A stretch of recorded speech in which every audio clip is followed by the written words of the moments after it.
दफ़ा 144 एक दिन के लिए लगी और उसके बाद फौरी तौर पे ख़त्म होगी। हालांकि जो नोटिफिकेशन है उसके अंदर लिखा हुआ है कि 7 दिन के लिए दफ़ा 144 का नफाज रहेगा ज़िला लाहौर में।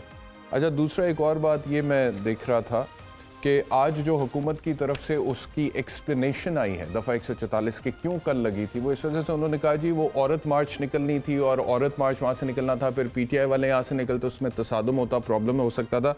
तो मैंने रूट चेक करवाए। औरत मार्च का जो रूट है वो शिमला पहाड़ी से PIA ऑफिस तक जाना था औरत मार्च ने रैली करते हुए, और PTI आप लोगों का जो रूट था, इफ आई एम रॉन्ग मुझे करेक्ट कीजिएगा, वो जमान पार्क से निकल के फिरोजपुर रोड जाना था और फिरोजपुर रोड से होते हुए दाता दरबार जाना था। Is that correct Hasan Khawar sahab? बिल्कुल बिल्कुल, आपकी बात ठीक है, बिल्कुल यही रूट था जी। और मैं आपको एक और बात बताऊं कि कल जब गवर्नमेंट ने दफा 144 लगाई है और जो निगरान हुकूमत के वजीर इत्तलात थे, उन्होंने रात टीवी पे एक शो पे बैठ के कहा कि हमने तो 7 दिन के लिए लगाई है PSL के लिए। आज सुबह तक लॉजिक चेंज हो गया था। ये औरत मार्च हो रहा है, वहां पे दफा 144 का नफाज नहीं था, हमारे लिए था।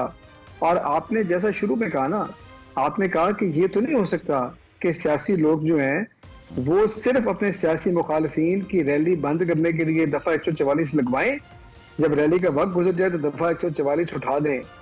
उस ऊपर से जुल्म ये है कि ये तो सियासी लोग होने ही नहीं चाहिए थे। हमारे आइन ने निगरान हुकूमत का कॉन्सेप्ट दिया ही इसलिए था कि जो हमारे आइन बनाने वाले थे उनको लगता था कि हम लोग इस काबिल नहीं है कि हम जो है एक ऑब्जेक्टिव होकर इलेक्शन करा सकें। हम लोग अपनी सियासत की नजर से एक हर एक को देखते हैं, इसलिए इलेक्शन करवाने के लिए वो हुकूमत हो 90 दिन के लिए जो कि बिल्कुल गैर जानिबदार हो, दोनों पार्टियों का उस पर ट्रस्ट हो।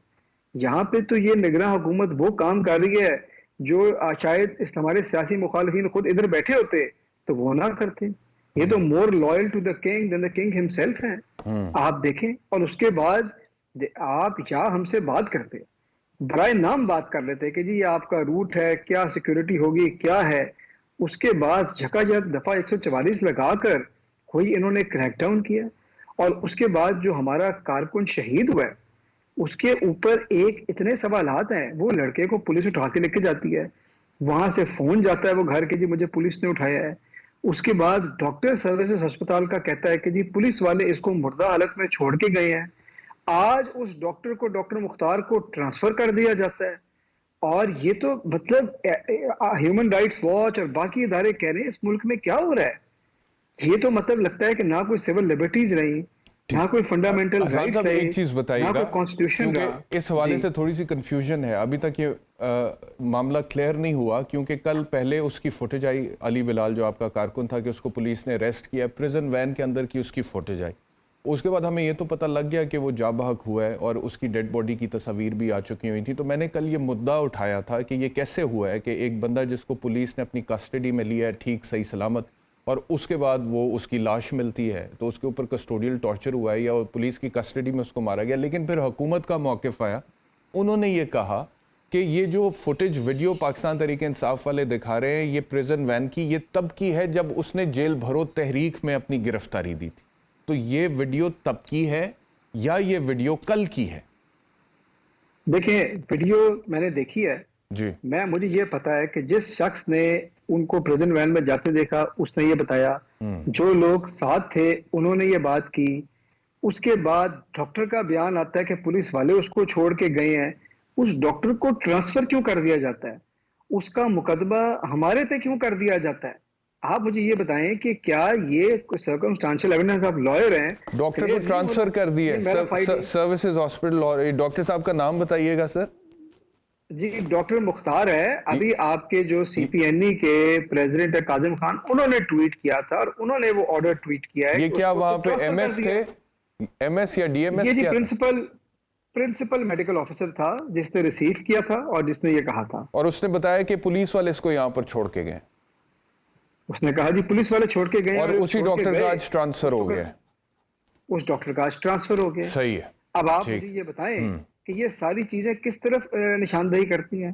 हमारे नजदीक तो हुकूमत इसमें मुलव्विस है, पुलिस मुलव्विस है, और इसकी तहकीकात जुडिशियल इंक्वायरी होनी चाहिए ताकि जो जिम्मेदार लोग हैं उनको कैफरे किरदार तक पहुंचाया जाए। ये तो नहीं आप इस मुल्क में कर सकते कि आप लोगों के बच्चों को उठा के मार देंगे। ठीक है, आज ऑर्डर आ गया जी, अब इमरान खान साहब की तकरीरें चलेंगी। नहीं चली आज। हाई कोर्ट का ऑर्डर आया, उसके बावजूद नहीं चलाई गई। हाई कोर्ट के हुक्म की तौहीन हुई और इमरान खान का जो खौफ है वो इनके हिसाब पे सवार था, इतना ज्यादा सवार था कि अब ये अदालतों के हुक्म मानने से भी इनकार करती हैं। देखिए, आपने जो पेशियों की बात की, इल्जाम हो क्या रहा है? जी जी 77 मुकदमे खान साहब पे अगर आज वाला केस में डाले 77, जिस शख्स पे 77 मुकदमे होंगे उसके तो हर रोज अदालतों में 4 केस लगेंगे और ठीक यही हो रहा है। ठीक कभी एक अदालत में बुलाएंगे, कभी दूसरे। उसके बाद ये काफी नहीं है, उसके बाद जो हमारे बाकी लीडर्स हैं उनके ऊपर इस तरह के जाली पर्चे किए जा रहे हैं, वो भी काफी नहीं है। इनकी ख्वाहिश है कि इमरान खान की आवाज अवाम तक ना पहुंच सके, तकरीरें बंद कर दो, ये भी काफी नहीं है। जब रैली हो तो दफा 144 लगा दो कि लोग भी ना निकलें। इमरान खान के खौफ से आपने पूरे मुल्क को बंद कर दिया, आपने आइन को खत्म कर दिया, बुनियादी हकूक खत्म कर दिए।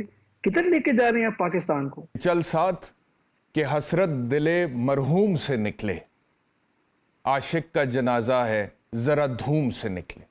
क्योंकि कल वो पाकिस्तान तहरीक इंसाफ वालों ने उसकी वो वीडियो वगैरह लगाई हुई थी जिसमें वो मोहब्बत का वतन से मोहब्बत का वालेहाना इजहार कर रहा है और नाच रहा है और झूम रहा है, इश्क का इजहार कर रहा है ना कि हम बेहतर पाकिस्तान चाहते हैं, ये वो। उसके बाद उसकी बेचारे की बहुत वाक़या होगी, तो वो अब आशिक का जनाजा है धूम से निकले, 4 दिन बात होगी। बिल्कुल।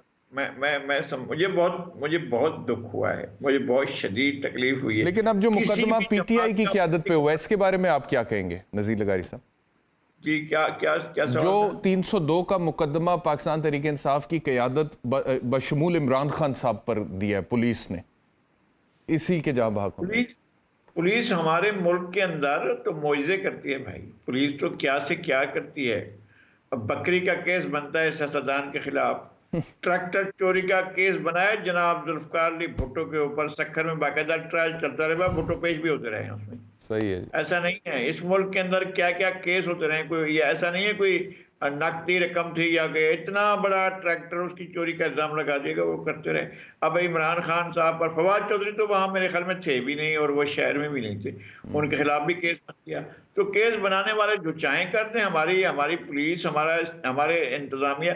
ये देखें, फिर हम वही सकते हैं, जब हकीकी लोग जब मुंतखब होकर आए और इक़्तिदार उन्हीं के पास हो, तभी पता चलेगा कि चीजें। बाद में ये कहते हैं ना कि भाई मैं हुकूमत नहीं कर रहा था, फुला हुकूमत कर रहा था, तब पता चलता है कि भाई आप खाम खा वो बस लकड़ी के बने हुए थे, आप नहीं थे। तो अभी भी जो बैठे होते हैं वो नहीं होते हैं, ताकत के मराकज कहीं और होते हैं, और इस तरह की चीजें जाहिर होती हैं कि केस बन जाते हैं और इतने लोगों के खिलाफ जिनका कोई वास्ता भी नहीं होता, जो बैठे भी कहीं और होते हैं और उनका ये बन के शहर से ही बाहर होते हैं, उन पर केस बन जाता है।